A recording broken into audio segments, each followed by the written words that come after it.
കല്യാണത്തിന് മുമ്പ് എടുക്കുന്നത് നല്ലതായിരിക്കുമോ അതോ കപ്പിളായിട്ട് വന്ന് എടുക്കുന്നതാണോ നല്ലത്? ഇത് സെക്സ് തെറാപ്പി എന്ന് പറയുന്ന ഒരു ചികിത്സാ രീതിയാണ്. നമ്മൾ ഈ പറഞ്ഞ പോലെ നമ്മുടെ ഒരു പ്രിവെൻറ്റീവ് മെത്തേഡല്ല. പ്രീമെറിറ്റൽ ഒരു സെക്ഷുവാലിറ്റി എഡ്യൂക്കേഷൻ ആവശ്യമാണ്. അത് കിട്ടാത്ത ദമ്പതിമാരെ സമയമെടുത്തോളം ഇത് സെക്സ് എന്ന് പറയുന്ന ഒരു ഫിസിക്കൽ പാരാമീറ്റർ അല്ല. നമ്മളോടൊപ്പം ഇന്ന് ജോയിൻ ചെയ്യുന്നത് ഡോക്ടർ ചക്രവർത്തിയാണ്. അദ്ദേഹം റീപ്രൊഡക്റ്റീവ് ആൻഡ് സെക്ഷൽ മെഡിസിനിൽ സീനിയർ കൺസൾട്ടൻ്റ് ആണ്. സ്വാഗതം ചെയ്യാം അദ്ദേഹത്തെ ഡോക്ടേഴ്സ് ടോക്കിങ്ങിലേക്ക്. Welcome you doctor. സൊസൈറ്റിയിൽ നിന്ന് കുറേ കാര്യങ്ങൾ കേട്ട് നമ്മളുടേതായിട്ടുള്ളൊരു രൂപം കൊടുക്കുമ്പോൾ സെക്സിനെ കുറിച്ച് തന്നെ സംസാരിക്കാൻ മടിക്കുമ്പോൾ സെക്സ് തെറാപ്പി എന്താണ് ഡോക്ടർ? അപ്പോൾ ഈ പറഞ്ഞ സെക്സ് തെറാപ്പി എന്ന് പറയുന്നത് ഒരു പ്രത്യേകതരം ഒരു ചികിത്സാ രീതിയാണ്.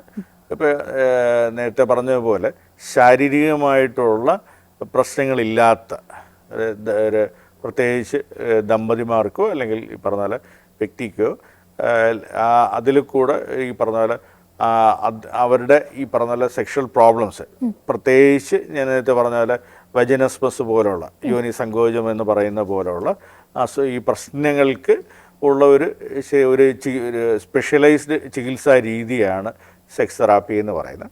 അപ്പോൾ അതിൽ നമ്മൾ പല ഘടകങ്ങളും നമ്മൾ അതിൻ്റെ അകത്ത് വരും. അതിലൊരു ഒരു കോമൺ മാൻസ് വ്യൂവിൽ പറഞ്ഞു കഴിഞ്ഞാൽ ഇതിനെക്കുറിച്ചുള്ള നമ്മുടെ ലൈംഗികതയെക്കുറിച്ചുള്ള അറിവ്, ഇതിലുള്ള നമ്മുടെ ഈ പറഞ്ഞ പോലെ കുറച്ച് ഈ പറഞ്ഞ പങ്കാളിമാർക്കും അല്ലെങ്കിൽ ഈ പറഞ്ഞ വ്യക്തിക്കും ഒരു ആക്ടിവിറ്റീസിൽ കൂടെ നമ്മൾ ഈ പറഞ്ഞ ഭയത്തിനെ ഓവർകം ചെയ്യാൻ പറ്റുന്ന രീതിയിലേക്ക് അവരെ പ്രാപ്തരാക്കുന്ന ഒരു പ്രോഗ്രാമാണ് അല്ലെങ്കിൽ ഒരു ഓവറോൾ ട്രീറ്റ്മെൻറ്റ് സ്ട്രാറ്റജിയാണ് സെക്സ് തെറാപ്പി എന്ന് പറയുന്നത്.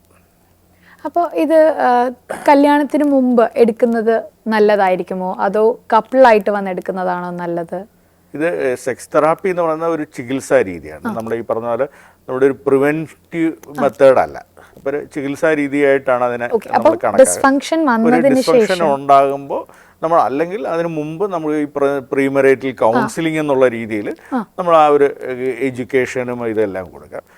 നമ്മുടെ സമൂഹത്തിൽ നമ്മൾ അത്രത്തോളം ഈ പറഞ്ഞ പ്രീമെറിറ്റൽ സെക്സ് അത്രത്തോളം ഒരു ഫോക്കസ് കൊടുക്കാതിരിക്കുകയും അല്ലെങ്കിൽ അതിന് അത്രത്തോളം ഒരു സാധൂകരണം നൽകാതിരിക്കുന്ന ഒരു അവസ്ഥയിൽ നമ്മൾ ആ ഒരു രീതി പറയാൻ സാധിക്കുന്നതല്ല.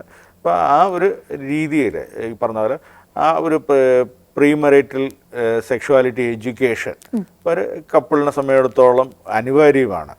അപ്പോൾ അത് പലപ്പോഴും നമ്മുടെ ഈ പറഞ്ഞ പോലെ ഇല്ലാത്തത് കൊണ്ട് തന്നെയാണ് പല ബന്ധങ്ങളും താറുമാറാകുകയും അത് ഡൈവേഴ്സിലേക്ക് എത്തുക, അങ്ങോട്ടും ഇങ്ങോട്ടും അടിയിൽ പോലും എത്തുന്നതിനുള്ള മുഖ്യ കാരണം നമ്മുടെ ഒരു സിനിമയുണ്ടല്ലോ, നമ്മുടെ കെട്ടുകളാണ്.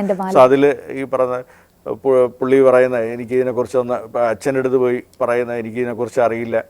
അപ്പോൾ അത് വളരെ ഒരു നിഷ്കളങ്കമായിട്ട് പറയുന്ന ഒരു കാര്യമാണ്. കാരണം അത് സമൂഹത്തിൻ്റെ പ്രശ്നമാണ്. സമൂഹം ആ ഒരു വ്യക്തിയെ ഒരു ശരിയായ രീതിയിലുള്ള ലൈംഗികത ചിന്തകളും അറിവും നൽകാൻ സമൂഹം യഥാർത്ഥത്തിൽ കടപ്പെട്ടിരിക്കുന്നു. പക്ഷെ അത് നൽകാത്തത് മൂലം ഈ പറയുന്ന ആ വ്യക്തി കുടുംബജീവിതത്തിൽ ആദ്യ ഒരു പരാജയമാകുന്നു, അല്ലെങ്കിൽ അതൊരു വലിയ പ്രശ്നമായി മാറുന്ന ഒരവസ്ഥയിലേക്ക് എത്തുന്നത്.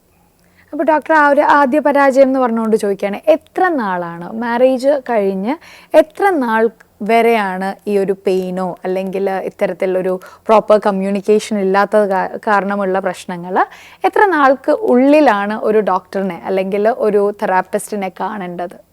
നമുക്ക് പ്രീമെറിറ്റൽ ഒരു സെക്ഷുവാലിറ്റി എഡ്യൂക്കേഷൻ ആവശ്യമാണ്. അത് കിട്ടാത്ത ദമ്പതിമാരെ സമയമെടുത്തോളം ഇത് സെക്സ് എന്ന് പറയുന്ന ഒരു ഫിസിക്കൽ പാരാമീറ്റർ അല്ല. ആദ്യം ആ രണ്ട് വ്യക്തികൾ ഈ പറഞ്ഞ ഒരു ആസ് എ കപ്പിൾ വരുമ്പോഴത്തേക്കും ആ രണ്ട് വ്യക്തികൾ തമ്മിൽ മാനസികമായിട്ട് നല്ലൊരു ചേർച്ച എത്തണം. ആ മാനസികമായിട്ട് ആ ചേർച്ച എത്തിയതിന് ശേഷമാണ് ആ ഫിസിക്കൽ രണ്ടുപേരുടെ ശരീരത്തിനെ കുറിച്ചുള്ള രണ്ടുപേരും അങ്ങോട്ടും ഇങ്ങോട്ടും മനസ്സിലാക്കുകയും മനസ്സിലാക്കി അതിന് ശേഷമാണ് ഒരു പൂർണ്ണ ബന്ധത്തിലേക്ക് പോകുന്നതായിരിക്കും ഏറ്റവും നല്ലത്.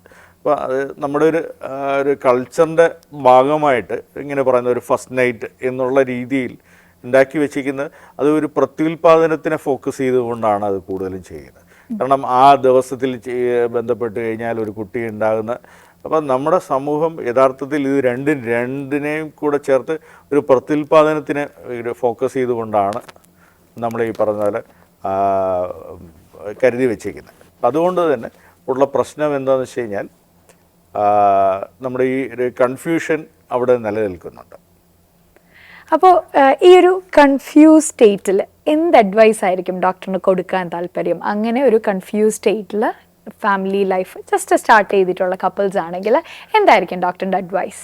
അതെ, ഞാൻ നേരത്തെ പറഞ്ഞ പോലെ ഇപ്പോൾ ഒരു ഇങ്ങനൊരു ഡിസ്ഫങ്ഷൻ അല്ലെങ്കിൽ ഒരു പ്രശ്നം നിലനിൽക്കുകയാണ്, അവരുടെ ഈ പറഞ്ഞ ദാമ്പത്യ ജീവിതത്തിനെ അത് അഫക്റ്റ് ചെയ്യുന്നു എന്ന് കരുതുന്ന ആ ഒരു സാഹചര്യത്തിൽ തന്നെ ഒരു സെക്ഷൽ മെഡിസിൻ ഡോക്ടറിനെയോ അല്ലെങ്കിൽ ഈ പറഞ്ഞ ഒരു ക്ലിനിക്കൽ സൈക്കോളജിസ്റ്റ് ഈ പറഞ്ഞാൽ ഒരു കൺസൾട്ട് ചെയ്ത് ഈ പറഞ്ഞാൽ ശരിയായ രീതിയിലുള്ള ശാസ്ത്രീയമായിട്ടുള്ള അഡ്വൈസ് ലഭിച്ച് മുന്നോട്ട് പോകുന്നതായിരിക്കും. അവരുടെ എവിടെയൊക്കെയാണ് ഈ പ്രശ്നങ്ങൾ എന്നുള്ളത് കണ്ടെത്തി വേണം അതിനുള്ള ഒരു മാനേജ്മെൻറ്റ് പറയാനായിട്ട്. സോ അത് പലപ്പോഴും അതില്ലാതെ നമ്മുടെ ഈ ലക്ഷണങ്ങളുടെ ബേസിസിലാണ് പലപ്പോഴും ഓരോരുത്തർ ചികിത്സ പറയുന്നത്. അതൊരിക്കലും ശരിയായ രീതിയിലല്ല പോവുക. Thank you so much doctor. ഒരു കുറച്ച് നേരമേ ഉണ്ടായിരുന്നുണ്ടെങ്കിലും കുറേ കാര്യങ്ങളാണ് ഡോക്ടർ പറഞ്ഞു തന്നത്. Thank you so much. അപ്പോൾ കൂടുതൽ വിശേഷങ്ങൾ മറ്റൊരു ഡോക്ടേഴ്സ് ടോക്കിങ്ങിൽ നമുക്ക് സംസാരിക്കാം.